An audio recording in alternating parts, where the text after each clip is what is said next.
Nous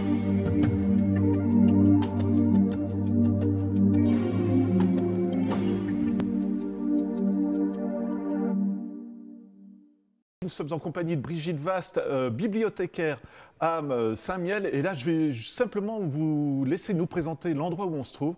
Et je vous remercie encore parce que vous m'avez bien expliqué. On est vraiment privilégiés. On a vraiment de la chance de faire des images ici. Donc, où est-ce qu'on est, s'il vous plaît? Alors, tout d'abord, bonjour. Donc, vous êtes à la bibliothèque bénédictine de Saint-Mihiel. La bibliothèque donc, est en fait la bibliothèque de l'abbaye des moines bénédictins de Saint-Mihiel. Le fonds est constitué de ce qu'on appelle des confiscations révolutionnaires, c'est-à-dire qu'à la Révolution, les livres des établissements religieux ont été confisqués, et comme à Saint-Mihiel, la bibliothèque était récente, puisqu'elle datait de 1775, les livres ont été confisqués sur place. Mais il y a toute une histoire quand même, c'est assez passionnant parce que qu'est-ce qu'on trouve par exemple comme livre ici et par rapport à l'époque, ils étaient tout récents ces livres aussi finalement. Hein. Alors donc là, on trouve ici en fait des livres d'abord religieux, autour de l'histoire religieuse, du droit canon, ce qui représente grosso modo 50 à 60% du fonds, mais c'est aussi une bibliothèque encyclopédique, tout ce que les savants de l'époque pouvaient étudier.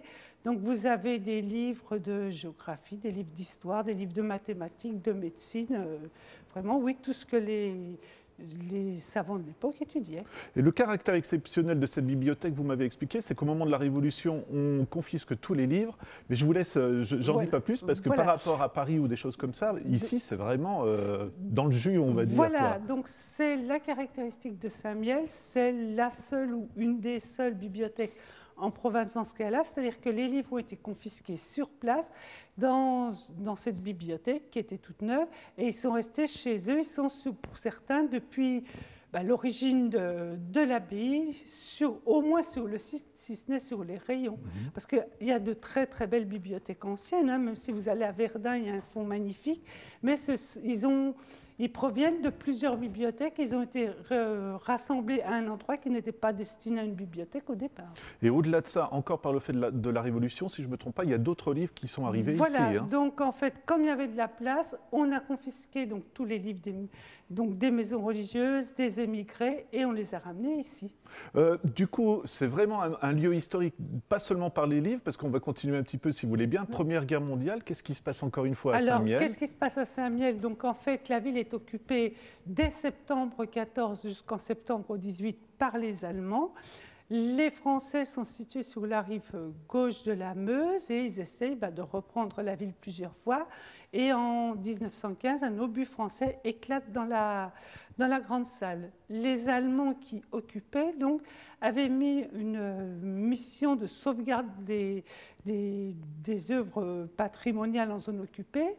Et donc les livres vont être emmenés, d'abord les manuscrits, ensuite les incunables et puis tout le fond sera emmené donc à Metz ou à Leipzig pour les plus anciens. Et là, je me permets de vous couper un petit peu. Pourquoi les Allemands les ont pris? Parce qu'il y a aussi un peu de propagande, on va dire, derrière tout ça. Donc en fait, au début de la guerre, il y a eu un certain nombre d'exactions qui ont été commises en Belgique, l'incendie de la cathédrale de Reims, et en fait, le but de ces missions, c'était de prouver que les Allemands n'étaient pas les barbares qu'on voulait bien dire, et donc c'était, oui, quelque part une mission de propagande. Mais ce qui a sauvé, somme toute, la bibliothèque de Saint-Mihiel. Voilà, et on vous remercie d'avoir raconté un petit peu avant le tournage quand même, parce que ça continue encore cette histoire. Finalement, on va bientôt restituer les livres après la Première Guerre, ou peut-être plus tard.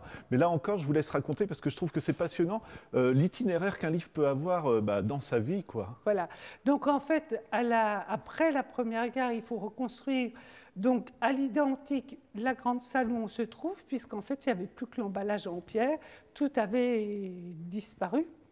Et ça a pu être fait grâce à des relevés qui avaient été très précis au 19e, donc elle était reconstruite à l'identique. Dans les années 30, tous les livres sont ramenés, sauf qu'il manque 16 manuscrits, les plus anciens, les plus enluminés. On peut espérer qu'il n'est pas grillé dans un château à la Deuxième Guerre mondiale.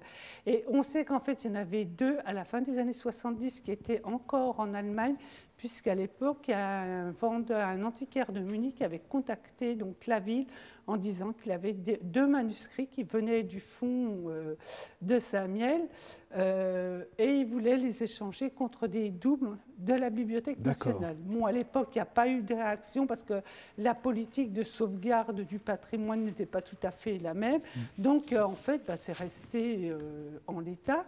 Manifestement, les livres ont été revendus. Et en 2007, en fait, l'équivalent de notre Bibliothèque nationale, donc du moins les collègues qui y travaillent, ont prévenu la Bibliothèque nationale de France qu'il y avait un des manuscrits de Saint-Miel qui repassait en vente.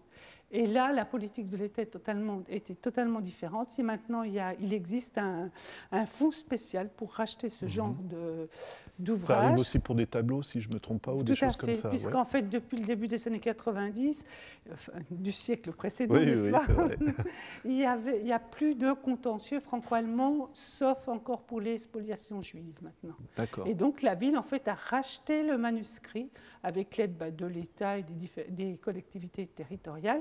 Et ce manuscrit, qui est en partie fin 8e, début 9e siècle, donc, est revenu en 2007 et il a réintégré les collections de la ville. Et pour anecdote, donc, ce livre appartient à la ville alors que tous les autres appartiennent à l'État, si je ne me trompe pas. Voilà, c'est ça, puisqu'en fait, il a été racheté par la ville de Saint-Miel, alors que les autres, d'après leur statut de confiscation révolutionnaire, appartiennent toujours à l'État. Alors on va rentrer un petit peu vraiment dans le détail de la salle. Si vous portez un manteau, ce n'est pas pour aucune raison. Je vous laisse nous expliquer, parce que là aussi c'est quand même intéressant. Je le disais, c'est vraiment la vie des livres ici. Voilà. Donc en fait, la bibliothèque où on est, donc, date du 18e, et donc il n'y a pas de chauffage du tout dans la bibliothèque. C'est la température, en fait, la température extérieure. Il y a 6 mois pour que la température monte et 6 mois pour qu'elle descende. Donc, en fait, les livres, ce qui est très mauvais pour leur conservation, ce sont les variations brusques de température. Là, tout se passe très, très doucement. À la limite, pour eux, c'est même le froid en hiver permet de détruire toutes les moisissures, petites bêtes qui auraient des velléités de se développer dans les livres. Donc, pour leur conservation, à la limite, c'est parfait. Voilà. Et ce qui est impressionnant, c'est vrai que quand on s'y promène, et malheureusement, on va déjà le préciser, mais pour le public, on ne peut pas rentrer dans la salle, mais quand on s'y promène, on a l'impression qu'ils sont en état, quoi. Bon, c'est vrai qu'il y a quelques couvertures, mais au-delà de ça, il n'y a pas de traces de moisissure ou de choses comme ça. Donc, en fait, la plupart, ils sont dans le jus, si je puis dire. Donc, les livres appartenant à l'État, s'il y a des restaurations, il faut avoir l'autorisation de l'État. C'est un coût fort élevé. Et donc, il y a très peu de livres, en fait, qui sont restaurés. Alors, il y a certaines reliures ont, en fait, craqué parce que depuis quelques années, on essaye de déshumidifier parce que le gros souci, c'est le taux d'humidité ici. Et justement, comme ils ont toujours été habitués dans un milieu très humide, ils n'aiment pas trop qu'on déshumidifie. Voilà. Au-delà de ça, il y a une pré-salle, une salle d'entrée. Et je sais que vous teniez aussi à en parler parce que c'est peut-être celle qui est la plus représentante historiquement. La première salle est en fait vraisemblablement était la salle des archives à l'époque. Et donc, dans cette salle, il y a des vitrines et on fait des expositions donc du 1er avril au 30 novembre, grosso modo, selon des thèmes qui varient d'une année à l'autre, des livres justement du fonds ancien pour que le public qui ne rentre pas dans la grande salle puisse voir un petit peu ce que contient cette bibliothèque.